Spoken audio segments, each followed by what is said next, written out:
പരസ്യപ്രചാരണം അവസാനിച്ചതോടെ മുന്നണികൾക്കും സ്ഥാനാർത്ഥികൾക്കും നാളെ നിശബ്ദ പ്രചാരണത്തിന്റെ ദിവസമാണ്.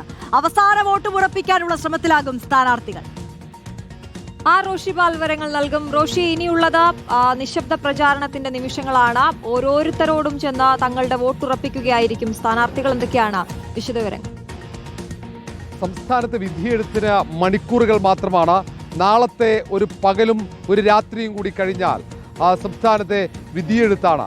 പോളിംഗ് ബൂത്തിലേക്ക് ജനങ്ങൾ പോകും. ഏതാണ്ട് 2.71 കോടി വോട്ടർമാരാണ് സംസ്ഥാനത്തുള്ളത്. ആ വോട്ടർമാർ വിധി എഴുതാൻ പോവുകയാണ്. ഏറ്റവും നിർണായകമായ തെരഞ്ഞെടുപ്പാണ് കേരളത്തെ സംബന്ധിച്ചിടത്തോളം. അതുകൊണ്ട് നാളെ മുന്നണികളും സ്ഥാനാർത്ഥികളെ സംബന്ധിച്ചിടത്തോളം അതിനിർണായകമാണ്. നാളത്തെ പകൽ അതിരാവിലെ തുടങ്ങും. സ്ഥാനാർത്ഥികളും പ്രധാനപ്പെട്ട നേതാക്കളുമൊക്കെ നിശബ്ദ പ്രചാരണമാണ്. വീടുകളിൽ കയറിയിറങ്ങി അവസാന വോട്ടുറപ്പിക്കാനുള്ള ശ്രമമാണ്. അത് ഓരോ പാർട്ടി പ്രവർത്തകന്റെ ഭാഗത്തുനിന്നുണ്ടാവും.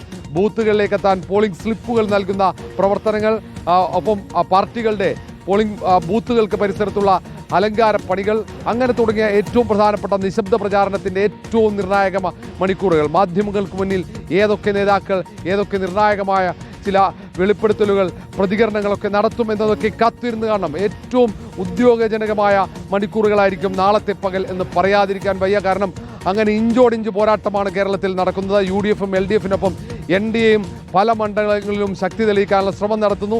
ഏതാണ്ട് 5 മണ്ഡലങ്ങളിലെങ്കിലും വിജയിക്കുമെന്ന അവകാശവാദവുമായി രംഗത്തുണ്ട്. അതുകൊണ്ട് നിയമം ഉൾപ്പെടെ പല മണ്ഡലങ്ങൾ, അത് കഴക്കൂട്ടമാകട്ടെ, ഒപ്പം കാട്ടാക്കടയാകട്ടെ, അങ്ങനെ ചാത്തന്നൂർ ഉൾപ്പെടെയുള്ള പല മണ്ഡലങ്ങൾ, മഞ്ചേശ്വരം അടക്കമുള്ള മണ്ഡലങ്ങളിൽ NDA കടുത്ത പോരാട്ടം നടത്തുന്നുണ്ട്.